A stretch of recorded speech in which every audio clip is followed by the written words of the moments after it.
नमस्कार विद्यार्थी मित्रांनो. आज आपण लोकशाहीची वैशिष्ट्ये त्यांची चर्चा करणार आहोत. मागच्या भागात आपण लोकशाहीचा अर्थ आणि स्वरूप याविषयीची चर्चा केलेली होती. आज बहुतांश सगळ्या राष्ट्रांमध्ये लोकशाही राज्यव्यवस्था आहे किंवा त्याचं आकर्षण आहे, आणि त्यामुळे एखादी व्यवस्था लोकशाहीवादी आहे किंवा नाही, किंवा एखाद्या देशात लोकशाही आहे किंवा नाही, हे कसं ठरवायचं, हा खरा प्रश्न निर्माण होतो. म्हणजे सार्टोरीसारख्या विचारवंतांना सुद्धा आजच्या काळातल्या लोकशाहीची परिस्थिती ही गंभीर आहे किंवा गोंधळाची आहे, अशा पद्धतीचं विधान केलं होतं. आणि त्यामुळे लोकशाहीबद्दल विचार करत असताना लोकशाहीच्या प्रमुख वैशिष्ट्यांचा विचार करणं आवश्यक होऊन बसतं. म्हणजे लोकशाही शासन प्रकार हा तर आहेच, पण त्याचबरोबर ती एक जीवन पद्धती आहे, असं आपण मागच्या चर्चेमध्ये म्हटलेलं होतं. म्हणजे केवळ सरकार लोकशाही असेल तर लोकशाही व्यवस्था निर्माण होते असं नाही म्हणता येत.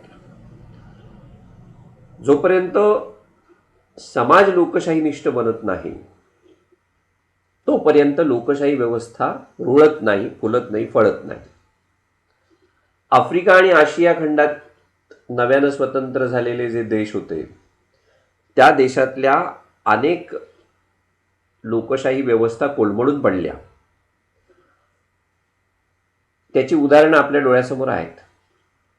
आणि त्यामुळे लोकशाही व्यवस्था निर्माण होण्यासाठी कोणत्या गोष्टींची आवश्यकता असते, म्हणजे त्याची प्रमुख लक्षणं कोणती असतात, त्याची प्रमुख वैशिष्ट्ये कोणत्या प्रकारची असतात, त्याची चर्चा आज आपण करणार आहोत. साधारणतः पहिलं वैशिष्ट्य आपल्याला असं सांगता येईल की मतस्वातंत्र्य हे लोकशाहीचं एक वैशिष्ट्य आहे. व्यक्ती स्वातंत्र्य हा लोकशाहीचा आत्मा असतो. त्यामध्ये सगळ्या प्रकारची स्वातंत्र्य आहेत, भाषण, लेखन, अभिव्यक्ती वगैरे वगैरे काय जे असतील ते. म्हणजे कोणत्याही सार्वजनिक विषयावरती मत मांडण्याचा अधिकार हा लोकशाहीमध्ये व्यक्तीला प्राप्त होत असतो. अभिव्यक्ती किंवा भाषण स्वातंत्र्य ज्याला आपण म्हणतो त्याच्या माध्यमातून. हुकुमशाहीमध्ये अशा पद्धतीचं स्वातंत्र्य व्यक्तीला मिळत नाही. मतस्वातंत्र्यामुळे लोक सरकारची नियुक्ती करू शकतात किंवा सरकारची पदच्युती किंवा सरकारला बडतर्फ सुद्धा करू शकतात. हुकुमशाहीमध्ये सत्ता परिवर्तनासाठी कट, कारस्थानं, क्रांती यांचा आधार घ्यावा लागतो. लोकशाहीमध्ये एकेका मतामुळे सरकार पडलेली आपण पाहिलेली आहेत. म्हणजे शांततापूर्ण मार्गानं सत्तांतर होणं हे लोकशाहीचं एक वैशिष्ट्य आहे असं आपल्याला म्हणता येईल. त्यामुळे लोकशाहीमध्ये लोकांना स्वातंत्र्य असतं असा जेव्हा आपण विचार म्हणतो तेव्हा ते स्वातंत्र्य म्हणजे नेमकं काय आहे? स्वातंत्र्य म्हणजे स्वैराचार आहे का? हाही प्रश्न महत्त्वाचा असतो. तर लोकशाहीमध्ये स्वातंत्र्याची सकारात्मक संकल्पना स्वीकारलेली असते. स्वातंत्र्य म्हणजे अमर्याद स्वातंत्र्य ही संकल्पना कधीही लोकशाही व्यवस्था निर्माण होऊ देत नाही. कारण अमर्याद स्वातंत्र्य किंवा बंधनांशिवाय असलेलं स्वातंत्र्य हे अंतिमतः अधिसत्तावादी व्यवस्थेकडे जात असतं किंवा हुकुमशाही व्यवस्थेकडे जात असतं असं आपल्याला म्हणता येईल. त्यामुळे लोकशाही ज्या ठिकाणी असते त्या ठिकाणी स्वातंत्र्य असतं, पण ते स्वातंत्र्य बंधनांनी युक्त अशा पद्धतीचं असतं. बंधनांसहित स्वातंत्र्याची संकल्पना जी आहे ती लोकशाहीमध्ये स्वीकारलेली असते. त्यामुळे मला जसं स्वातंत्र्य आहे तसंच दुसऱ्याही व्यक्तीला स्वातंत्र्य आहे, ही जाणीव प्रत्येक व्यक्तीच्या मनामध्ये रुजणं हे लोकशाही दृष्टिकोनातून आवश्यक असतं असं आपल्याला म्हणता येईल. त्यामुळे मतस्वातंत्र्य हे लोकशाहीचं एक महत्त्वाचं वैशिष्ट्य आहे असं आपल्याला म्हणता येईल. दुसरं वैशिष्ट्य म्हणजे कृती स्वातंत्र्य असणं. म्हणजे स्वातंत्र्याप्रमाणेच कृती स्वातंत्र्य हा सुद्धा व्यक्ती स्वातंत्र्याचा एक भाग आहे. नागरिकाला केवळ मत व्यक्त करण्याचा अधिकार पुरेसा असतो असं नाही. म्हणजे आपलं मत व्यक्त करण्याबरोबर त्या मताला पुष्टी देणारी कृती करण्याचा अधिकार सुद्धा व्यक्तीला मिळणं हे आवश्यक असतं. मग त्याच्यामध्ये संघटना स्वातंत्र्य असेल, संघटना स्थापन करण्याचा अधिकार जो असतो तो या टायटलखाली किंवा या शीर्षकाखाली मोडतो असं आपल्याला म्हणता नाही येत. सरकारचं एखादं धोरण जर नापसंत असेल तर त्याविरुद्ध कृती करण्याचा, बोलण्याचा अधिकार असणं हे लोकशाहीमध्ये सगळ्यात जास्त महत्त्वाचं आहे. त्याचा निषेध करण्याचा अधिकार नागरिकांना असतो. तसंच सरकारची एखादी कृती जर चांगली असेल तर त्याचा गौरव करण्याचा, त्याचा सन्मान करण्याचा अधिकार सुद्धा प्रत्येक नागरिकाला असतो. आणि त्यामुळे त्याप्रमाणे कृती करण्याचा अधिकार जो आहे तो प्रत्येक नागरिकाला देणं म्हणजे त्या ठिकाणी लोकशाही आहे असं आपल्याला म्हणता येईल. म्हणजे मतस्वातंत्र्याप्रमाणेच कृती स्वातंत्र्याला सुद्धा लोकशाही विचारामध्ये सगळ्यात जास्त महत्त्व आहे असं सांगता येतं. लोकशाहीचं तिसरं वैशिष्ट्य जर कुठलं सांगता येईल तर लोकशाहीमध्ये जनतेला महत्त्व असतं. आपण व्याख्या पाहत असतानाच म्हटलं होतं की लोकांनी लोकांसाठी लोकांकडून चालवलं गेलेलं राज्य म्हणजे लोकशाही. लोकशाही ही अशी एकमेव विचारप्रणाली आहे की जिथे सामान्यातल्या सामान्य व्यक्तीला अतिशय महत्त्व प्राप्त झालेलं असतं. प्रत्येक व्यक्तीच्या मताला महत्त्व आहे. त्यामुळे सरकारला लोकाभिमुख राहावं लागतं, कारण लोक हे सत्तेचं अंतिम स्थान असतं, उगम स्थान ज्याला आपण म्हणतो. त्यामुळे लोकांच्या हातामध्ये सत्ता आहे. दर 5 वर्षानंतर निवडणुका होतात आणि त्या निवडणुकांमध्ये सरकारच्या कामाचा हिशोब जनतेकडनं मांडला जातो की कोणत्या प्रकारची चांगली कामं सरकारनं केलेली आहेत, कोणती नाही केलेली आहेत. त्या संदर्भामध्ये विचार करून प्रत्येक व्यक्ती मतदान करत असते आणि त्यामुळे सरकारला सातत्यानं लोककेंद्रित राहावं लागतं, लोकाभिमुख राहावं लागतं आणि लोकांच्या कल्याणाचा विचार करावा लागतो. म्हणून जनता महत्त्वाची आहे. म्हणजे कितीही लोकशाहीमध्ये हुकुमशहा निर्माण होत असले तरीसुद्धा निवडणुकांमध्ये त्यांना जनतेसमोर झुकावं लागतं. प्रत्येक मतासाठी त्या मताची जी किंमत आहे ती किंमत सगळ्यात जास्त महत्त्वाची आहे आणि म्हणून लोकमताला किंवा जनतेला महत्त्व हे लोकशाहीचं वैशिष्ट्य आहे. चौथं वैशिष्ट्य म्हणजे सत्तेचं विकेंद्रीकरण लोकशाहीमध्ये आहे. सत्ता ही एका व्यक्तीच्या हातामध्ये कधीही केंद्रित होत नाही. हुकुमशाहीमध्ये सत्ता ही एका व्यक्तीच्या किंवा व्यक्ती गटाच्या किंवा समूहाच्या हातामध्ये केंद्रित झालेली असते. एक व्यक्ती किंवा व्यक्ती समूह सत्ता राबवित असतो. लोकशाहीमध्ये मात्र सत्तेचं विकेंद्रीकरण झालेलं असतं. सत्ता ही अनेक गटांमध्ये अशी वाटली जाते. म्हणजे आपल्याकडचे जे भारतातले शासनाचे स्तर आहेत त्याच्यामध्ये केंद्र सरकार, राज्य सरकार, त्याच्यानंतर स्थानिक स्वराज्य संस्था, त्या स्थानिक स्वराज्य संस्थांमध्ये सुद्धा शहरी आणि ग्रामीण असे पुन्हा 2 प्रकार आहेत. शहरी भागामध्ये महानगरपालिका, नगरपालिका, कॅन्टोन्मेंट बोर्ड्स, नगरपंचायती अशा प्रकारच्या शासन यंत्रणा असलेल्या आपल्याला दिसतील. ग्रामीण भागामध्ये जिल्हा परिषद, पंचायत समिती किंवा ग्रामपंचायत. म्हणजे दिल्लीपासून गल्लीपर्यंत सत्तेचं विभाजन अशा वेगवेगळ्या शासन स्तरांमध्ये झालेलं आपल्याला दिसतं. सत्ता ही अशा पद्धतीनं विकेंद्रित झालेली आपल्याला दिसते आणि त्यामुळे जेव्हा सत्ता विकेंद्रित होते तेव्हा जनतेचा सहभाग त्याच्यामधला वाढतो. सत्ता जेव्हा केंद्रित होते तेव्हा ती एका व्यक्तीकडे किंवा व्यक्ती समूहाकडेच असते. त्यामुळे मी म्हणेन तेच अशा पद्धतीची रचना अस्तित्वामध्ये येत असते आणि त्यामुळे जनमताला कोणत्याही पद्धतीची किंमत हुकुमशाही किंवा अधिसत्तावादी व्यवस्थेमध्ये राहत नाही. लोकशाहीमध्ये मात्र असं नसतं. सरकार लोकाभिमुख व्हायला त्या जनतेच्या सहभागामुळे मदत होते. जनतेचा सहभाग त्याच्यामध्ये वाढतो आणि त्यामुळे लोककल्याणाच्या योजना राबवणं सरकारला सहज शक्य होऊन बसतं. किंबहुना राज्याच्या योजना या लोकसहभागामुळे सगळ्यात म्हणजे जास्त यशस्वी होताना आपल्याला लोकशाहीमध्ये दिसतात. आणखीन एक लोकशाहीचं वैशिष्ट्य आपल्याला सांगता येऊ शकतं 5वं, ते म्हणजे लोकशाहीमध्ये व्यक्तिपूजेला विरोध केलेला असतो. लोकशाहीमध्ये स्वातंत्र्य, समता, न्याय ही मूल्य जी आहेत ती प्रमाण मानली जातात, प्रमाणभूत आहेत. आणि ती मूल्य व्यवहारामध्ये प्रत्यक्ष उतरवण्याचा प्रयत्न लोकशाही व्यवस्थांमधनं होत असतो. आणि त्यामुळे व्यक्ती व्यक्तीमध्ये कोणत्याही पद्धतीचा भेद केला जात नाही. कायद्यासमोर सगळ्या व्यक्ती समान मानल्या जातात. कोणतीही एक व्यक्ती सर्वश्रेष्ठ राहत नाही. आणि त्यामुळे तिथे विभूती पूजा असण्याचा काही प्रश्नच उद्भवत नाही. आंधळेपणानं कोणत्याही व्यक्तीवरती लोकशाहीमध्ये विश्वास ठेवला जात नाही, कारण त्याचं मूल्यमापन दर 5 वर्षानंतर होत असतं. आणि म्हणून व्यक्तिपूजा हा लोकशाहीचा भाग होत नाही.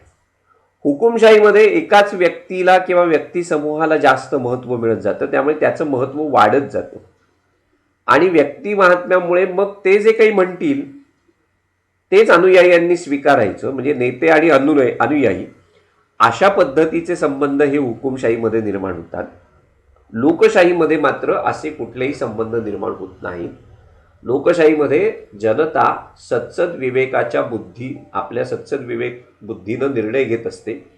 आणि त्यामुळे नेत्यांना फार महत्त्व मिळत नाही असं आपण म्हणू शकतो, किंवा किंबहुना हे सिद्धांतामध्ये तरी म्हणता येऊ शकतं. बाहेरची परिस्थिती आपल्या भारतातली जी आहे ती वेगळी आहे. त्यामुळे अनेक अंधभक्त निर्माण झालेले आजच्या कालखंडामध्ये आपल्याला जसे आज आहेत तसेच ते 70-80च्या दशकामध्ये सुद्धा होते. किंबहुना वेगवेगळ्या काळामध्ये वेगवेगळे नेते हे जास्त लोकप्रिय होत जर गेले तर त्यांचं महत्त्व वाढत जातं. आणि मग ते म्हणतील तेच अशा पद्धतीची परिस्थिती निर्माण होत असते. आणि त्यामुळे मग तो लोकशाहीला एक प्रकारचा धोका निर्माण होऊ शकतो, कारण सत्ता मग एकवटली जाऊ शकते एका व्यक्तीच्या हातामध्ये, व्यक्तिपूजा जर निर्माण झाली तर. आणि म्हणून लोकशाहीचा अभ्यास करणारे अनेक जे अभ्यासक होते, विचारवंत होते, या सगळ्यांनी व्यक्तिपूजेला विरोध केलेला आहे. की व्यक्तिपूजा जेव्हा निर्माण होते तेव्हा अंधश्रद्धा निर्माण होतात, अनुयायीत्व पत्करलं जातं आणि त्यातून लोकशाहीला धोका निर्माण होऊ शकतो. त्यामुळे लोकशाहीमध्ये व्यक्तिपूजा नाही, जिथे व्यक्तिपूजा असते ती हुकुमशाही असते असं आपल्याला म्हणता येईल. 6वं वैशिष्ट्य आपल्याला असं सांगता येईल की जागरूकता, अखंड जागरूकता हे लोकशाहीचं मुख्य वैशिष्ट्य आहे. मगाशी मी म्हटलं तसं की स्वातंत्र्य हा लोकशाहीचा आत्मा आहे. आणि हे स्वातंत्र्य जे असतं ते लोकशाही म्हणजे मूलभूत हक्कांमधनं व्यक्त होत असतं. त्या हक्कांना संरक्षण असतं. भारताचं उदाहरण घ्यायचं झालं तर भारतातल्या नागरिकांना मूलभूत हक्क दिलेले आहेत आणि त्या मूलभूत हक्कांना न्यायालयीन संरक्षण सुद्धा आपण उपलब्ध करून दिलेले आहे. पण अशा घटनात्मक तरतुदींपेक्षाही लोकमत सगळ्यात जास्त महत्त्वाचं आहे. कारण लोक जर जागृत असतील आपल्या हक्कांच्या बाबतीमध्ये, आपल्या कर्तव्यांच्या बाबतीमध्ये, तर त्यांच्या हक्कांचं किंवा कर्तव्यांचं जतन जे असतं किंवा संरक्षण जे असतं ते होत राहतं. आणि त्यामुळे मग ते हिरावून घेण्याचा काही प्रश्नच निर्माण होत नाही. कारण प्रत्येकाला जाणीव झालेली असते की मला जसे हक्क आहेत तसे इतरांनाही हक्क आहेत. त्यामुळे ही जी जाणीव आहे ती जेव्हा नेणिवेच्या पातळीवरती येते तेव्हा जागरूकता आपोआप निर्माण होत असते. आणि ही जागरूकता जी असते, लोकांमधली जागरूकता, ही सरकारवरती नियंत्रण ठेवत असते. म्हणजे एका अर्थानं लोक जसं सरकार निवडून देत असतात तसंच सरकारला ते किंवा त्या सत्तेला सुद्धा ते नियंत्रित करत असतात. आणि जर वेळ पडली तर मगाशी मी जसं म्हणत होतो की प्रत्येकाला कृती स्वातंत्र्य आहे, मतस्वातंत्र्य आहे, तर त्याचा उपयोग करून सरकार विरोधी वातावरण सुद्धा तयार होऊ शकतं. अखंड जागरूकता ही त्याच्यामध्ये. आणि त्यामुळे मग लोकमतापुढे सरकारला झुकावं लागतं. आता नुकतेच आपल्या पंतप्रधानांनी 3 कृषी कायदे जे होते ते मागे घेतले. हे त्याचं उत्तम उदाहरण आहे की वर्षभर शेतकरी आंदोलन करत होते, वर्षभर सरकारनं त्या आंदोलनाकडे दुर्लक्ष केलं आणि शेवटी काही राज्यातल्या विधानसभा निवडणुकांच्या निमित्तानं का होईना पण सरकारला आपलं पाऊल मागं घ्यावं लागलं, कारण लोकमतापुढे सरकारला झुकावं लागतं. आणि हे काही पहिलंच उदाहरण आहे अशातला भाग नाही आहे. याच्याही आधी अनेक भारतात जे राज्यकर्ते होऊन गेले त्यांनाही हाच अनुभव आहे. त्यामुळे लोकशाहीमध्ये लोकमत जर जागृत असेल तर लोकशाही व्यवस्था चांगल्या पद्धतीने चालते किंवा ती जास्त सुदृढ होते असं आपल्याला म्हणता येईल. 7वं वैशिष्ट्य जे आहे ते म्हणजे लोकशाहीमधल्या निवडणुका, म्हणजे मुक्त आणि न्याय्य अशा ज्या निवडणुका ज्या असतात त्या लोकशाहीमध्ये होत असतात. कारण लोकशाहीमध्ये प्रत्येकाला मत देण्याचा अधिकार आहे, निवडणूक लढवण्याचा अधिकार असतो, शासनामध्ये सहभागी होण्याचा अधिकार असतो, शासनाचं धोरण ठरवण्याचा अधिकार आपल्याला असतो मतदानाच्या माध्यमातून.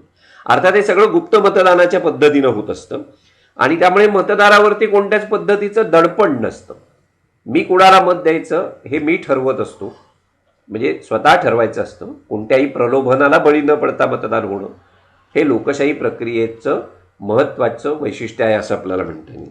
आणि ही प्रक्रिया जी आहे ती होण्यासाठी, म्हणजे मतदान हे निष्पक्ष होण्यासाठी, तटस्थ होण्यासाठी किंवा खुल्या आणि मुक्त वातावरणात होण्यासाठी निवडणूक आयोगानं तशा पद्धतीनं काम करणं महत्त्वाचं आहे. म्हणजे खुल्या वातावरणामध्ये निवडणुका होणं हे लोकशाहीचं वैशिष्ट्य आहे. त्याच्यासाठी आपल्याकडे एक स्वतंत्र अशी निवडणूक आयोगाची यंत्रणा जी आहे ती निर्माण करण्यात आलेली आहे. त्यामुळे निवडणुका मुक्त आणि न्याय्य वातावरणामध्ये होणं हे सुद्धा लोकशाहीचं वैशिष्ट्य आहे. म्हणजे त्याच्यामध्ये कुठल्याही प्रकारचा भ्रष्टाचार न होणं, कोणत्याही प्रकारची प्रलोभनं न दाखवणं, किंबहुना त्या प्रलोभनांना जनतेनं बळी न पडणं, या गोष्टी लोकशाहीमध्ये होणं हे अपेक्षित आहे. अन्यथा निवडणुकांमध्ये अनेक प्रकारची आश्वासनं दिली जातात, तुम्हाला TV देऊ, अमुक देऊ, तमुक देऊ, रेशन देऊ. अशा प्रलोभनांना बळी न पडता सारासार विचार करून मतदान करणं हे लोकशाहीचं मुख्य वैशिष्ट्य असतं असं आपल्याला म्हणता येईल. जसं मुक्त आणि न्याय्य निवडणुका हे लोकशाहीचं वैशिष्ट्य आहे, तसंच लोकमताची साधनं मुक्त असणं हे सुद्धा लोकशाहीचं एक वैशिष्ट्य सांगता येतं. की लोकशाहीमध्ये लोकमत महत्त्वाचं आहे आणि लोकमत घडवणारी जी साधनं आहेत ही साधनं मुक्त असणं हे सुद्धा महत्त्वाचं आहे. आता लोकमत घडवणारी साधनं कोणती? वृत्तपत्र आहेत, आकाशवाणी आहे, दूरदर्शन आहे, राजकीय पक्ष असतील किंवा दबाव गट असतील किंवा आज प्रचलित असलेली जी सोशल मीडिया आहे, सामाजिक माध्यमं, समाज माध्यमं ज्याला आपण म्हणतो ती असतील, त्या माध्यमातून लोकमत हे घडवलं जात असतं. आणि त्यामुळे अशा प्रकारची साधनं जी आहेत ती मुक्त असणं, प्रत्येकाला आपलं मत अभिव्यक्त करण्याचा अधिकार असणं हे लोकशाहीमध्ये सगळ्यात जास्त महत्त्वाचं आहे. कारण या लोकमताच्या साधनांवरच लोकशाहीची पारदर्शकता जी आहे ती अवलंबून असते. कारण अशा साधनांवरती सरकारचा किंवा इतर कोणताही प्रभाव जो आहे तो प्रभाव नसणं हे सगळ्यात मुख्य अट आहे लोकशाही यशस्वी होण्याची. ही साधनं मुक्त असतील तरच ती प्रभावी होत असतील, नाहीतर लोकमत घडणार नाही. लोकमत एकाच बाजूचं घडेल. लोकशाहीची प्रक्रिया जी आहे ती खंडन मंडनात्मक अशा पद्धतीची आहे आणि त्यामुळे खंडन मंडन होणं हे सगळ्यात जास्त महत्त्वाचे. वादविवाद झडले पाहिजेत आणि त्यातून प्रतिवाद निर्माण झाला पाहिजे किंवा त्यातून एक नवीन सत्य समोर आलं पाहिजे. ही जी प्रक्रिया ही कायमस्वरूपी चालू राहणारी प्रक्रिया आहे, ती प्रक्रिया लोकशाहीमध्ये अभिप्रेत असते असं आपल्याला म्हणता येईल. आणखीन एक वैशिष्ट्य लोकशाहीचं असतं ते म्हणजे राजकीय पक्ष आणि दबावगट. संघटन स्वातंत्र्य जे असतं त्या संघटन स्वातंत्र्यामुळे राजकीय पक्ष आणि दबावगट हे लोकशाहीमध्ये अपरिहार्य होऊन बसलेले असतात. राजकीय पक्ष हे जनता आणि सरकार यांच्यातला दुवा म्हणून काम करत असतात. म्हणजे ते माध्यम असतं. जनतेच्या आशा आकांक्षा काय आहेत, जनतेचे प्रश्न काय आहेत, जनतेच्या समस्या काय आहेत, त्या सरकारपर्यंत पोहोचवण्याचं काम दबावगट आणि राजकीय पक्ष करत असतात. दबावगट हे काही निवडणुका लढवत नाहीत, पण रस्त्यावरची लढाई खेळून ते सरकारवरती दडपण आणण्याचा प्रयत्न करत असतात. जसं शेतकरी संघटनेनं कृषी कायदे मागे घेण्यासाठी आंदोलन केलं, त्यामुळे सरकारवरती दबाव निर्माण झाला. तसं म्हणजे मग जे शेतकऱ्यांच्या संघटना असतात, विद्यार्थ्यांच्या असतात, प्रोफेशनल्स व्यावसायिक जे असतील, शिक्षक वकील वगैरे कोणी जे असतील त्या प्रत्येक वेगवेगळ्या क्षेत्रातल्या व्यापाऱ्यांच्या वगैरे संघटना ह्या काम करत आहे. हे एका अर्थानं दबाव गट म्हणून काम करत असतात. आणि राजकीय पक्ष जे असतात ते संसदेतली लढाई खेळत असतात, ते काही रस्त्यावरची लढाई खेळत नाही. दुर्दैवानं आजचं चित्र वेगळं आहे. संसदीय आयुध वापरून सरकारला जेरीस आणणं किंवा सरकारवरती नियंत्रण ठेवणं हे खरं राजकीय पक्षांचं काम आहे. दुर्दैवानं आज फार ते होत नाही आणि राजकीय पक्ष रस्त्यावरची लढाई खेळताना आपल्याला दिसतात. तू मै रोज टी व्ही चॅनल्सवरनं चाललेलं तुम्हा आम्हाला दिसत असेल. हे खऱ्या लोकशाहीचं चित्र नव्हे. खऱ्या लोकशाहीचं जे चित्र आहे ते अशा पद्धतीचं असलं पाहिजे की मुक्त वातावरणामध्ये प्रत्येकाला आपलं म्हणणं मांडण्याची संधी मिळणं. माझंच खरं असं जेव्हा मी म्हणतो तेव्हा दुसऱ्याला सुद्धा त्याचं म्हणणं मांडण्याची संधी असणं ही गोष्ट लोकशाहीमध्ये अभिप्रेत आहे आणि ती राजकीय पक्ष आणि दबाव गटांनी करावी. दबाव गटांनी आपल्या हितसंबंधांचं आविष्करण करावं. राजकीय गटांनी किंवा राजकीय पक्षांनी सुद्धा हितसंबंधांचं एकत्रीकरण करावं आणि त्याचं प्रकटीकरण करावं अशी अपेक्षा जी आहे ती लोकशाहीमध्ये अपेक्षित असते. त्यामुळे हे दोन्ही घटक जे आहेत राजकीय पक्ष आणि दबाव गट हे लोकशाहीचा एक अविभाज्य घटक आहेत असं आपल्याला म्हणता येईल. आणि त्यामुळे ते किती सक्षम आहेत, कशा पद्धतीनं काम करतात याच्यावरती लोकशाहीचं यश आणि अपयश या दोन गोष्टी अवलंबून असतात असं आपल्याला म्हणता येईल. आणि सगळ्यात महत्त्वाचं जर कुठलं वैशिष्ट्य असेल 10वं तर स्वातंत्र्य, समता, बंधुता, न्याय ही जी तत्व आहे ती ही तत्व कशा पद्धतीनं अंमलात आणली जातात याच्यावरती लोकशाही, एखाद्या देशामध्ये लोकशाही आहे किंवा नाही हे ठरवता येऊ शकतं. स्वातंत्र्य, मगाशी मी जे म्हणत होतो ते की स्वातंत्र्य हा लोकशाहीचा आत्मा आहे. त्यामुळे स्वातंत्र्य म्हणजे स्वैराचार नव्हे ही भूमिका प्रत्येक नागरिकांना लक्षात घेणं सगळ्यात जास्त महत्त्वाचं असतं. आणि त्यामुळे लोक जर स्वतंत्र असले तर व्यक्ती विकासाला वाव मिळेल.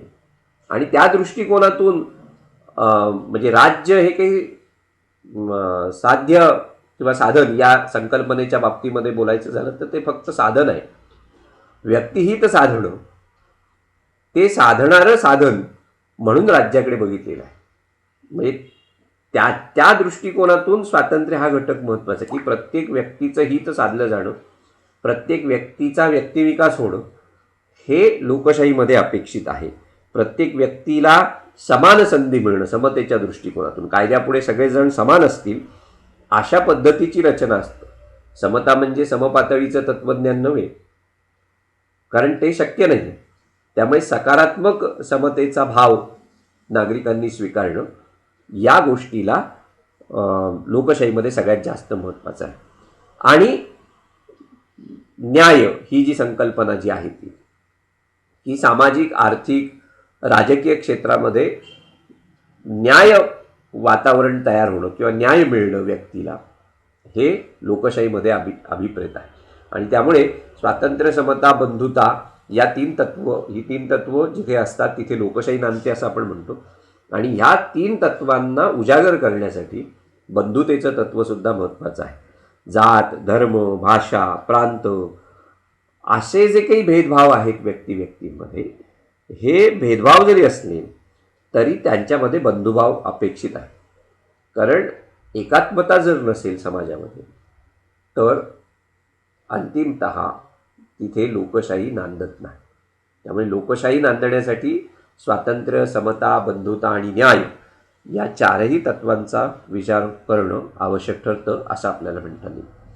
ही साधारणतः मी गेल्या 10-15 मिनिटांमध्ये तुम्हाला सांगितलेली 8-10 तत्व जी आहेत म्हणजे हे एका अर्थानं लोकशाहीचे निकष आहेत की एखादी व्यवस्था ही लोकशाही आहे किंवा नाही हे कसं ओळखायचं किंवा ते कोणत्या निकषांच्या आधारानं ठरवायचं त्याची ही प्रमुख लक्षणं किंवा प्रमुख वैशिष्ट्ये आहेत असं आपल्याला म्हणता येईल. आज आपण इथे थांबू. धन्यवाद.